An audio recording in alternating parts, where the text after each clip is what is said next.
तुमच्या सर्वांचं माझ्या इझी अँड टेस्टी चॅनलमध्ये स्वागत आहे। आज मी तुम्हाला खमंग अप्पे बनवायला शिकवणार आहे। चला तर मग आपण बघूत रेसिपी।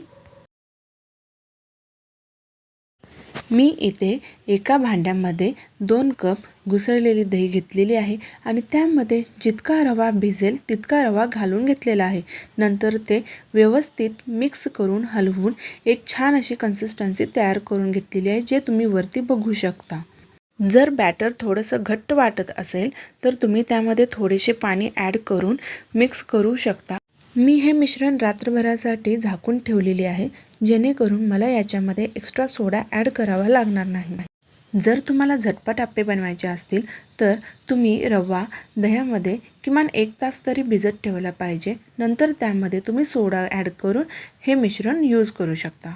मी अप्पेला स्वादिष्ट आणि हेल्दी करण्यासाठी त्यामध्ये 1 गाजर, कांदा, थोडेसे लसूण आणि 1-2 मिरचीचा वापर केलेला आहे। आता आपल्याला इथे कांदा, मिरची, लसूण हे बारीक बारीक कट करून घ्यायचं आहे आणि गाजर जे आहे ते छान असं खिसून घेतले मी इथे।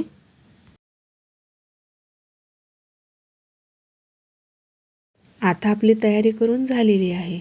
आपण आता एक पॅन घ्यायचा आहे, त्यामध्ये 1 टेबलस्पून ऑइल घालायचं।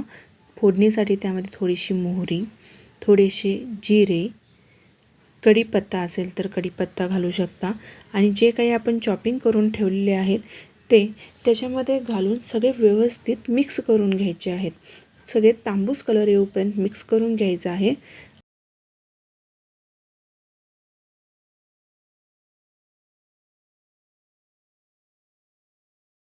हे व्यवस्थित भाजलं गेल्यानंतर गॅस बंद करायचा आहे, पॅन खाली घ्यायचा आहे आणि थोडा वेळ हे थंड होऊ द्यायचं।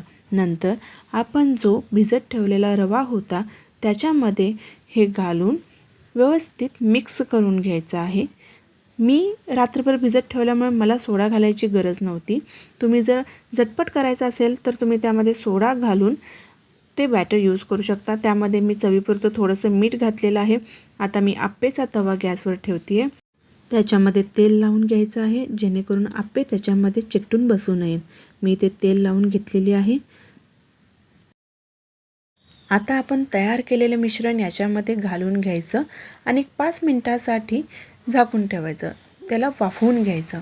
वाफवून घेतल्यानंतर आपण मधून प्लेट उघडून बघू शकतो। जर खालची बाजू व्यवस्थित पद्धतीने भाजली गेली असेल तर ते उलटून परत दुसऱ्या बाजूने भाजायला ठेवायचे। अप्पे भाजून तयार होईपर्यंत आपण इथे खोबऱ्याची चटणीची तयारी करून घेऊया। मी इथे 2 मिरची घेतलेल्या आहेत, 5-6 लसूणच्या पाकळ्या घेतलेल्या आहेत आणि खोबऱ्याचे काप करून घेत आहे।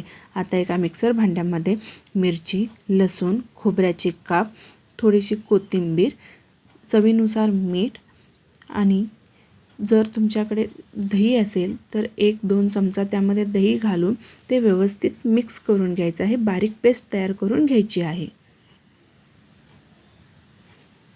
मी इथे 2 वेळा करून घेत आहे, कारण की भांडी छोटी असल्यामुळे मी एका वेळेस सगळे खोबऱ्याचे काप बारीक करून नाही घेऊ शकत। तर मी इथे सेकंड टाइम याच्यामध्ये कोथिंबीर ॲड केलेली आहे आणि हे मी पेस्ट बनवून घेत आहे।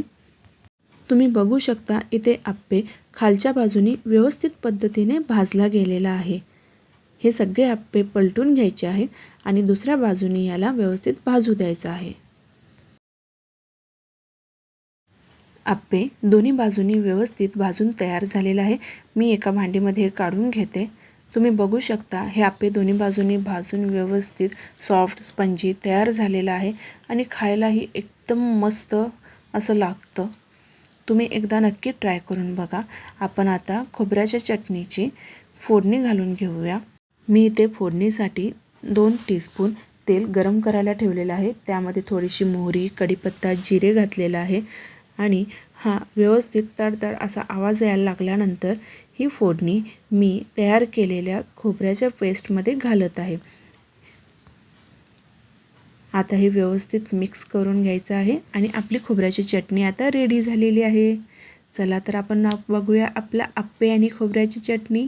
वाव, दिसायला तर खूप छान दिसत आहे आणि तसंच खायलाही खूप मस्त लागतो। तुम्ही एकदा नक्की ट्राय करून बघा। आवडल्यास लाईक, शेअर अँड सबस्क्राईब जरूर करा। थँक्यू।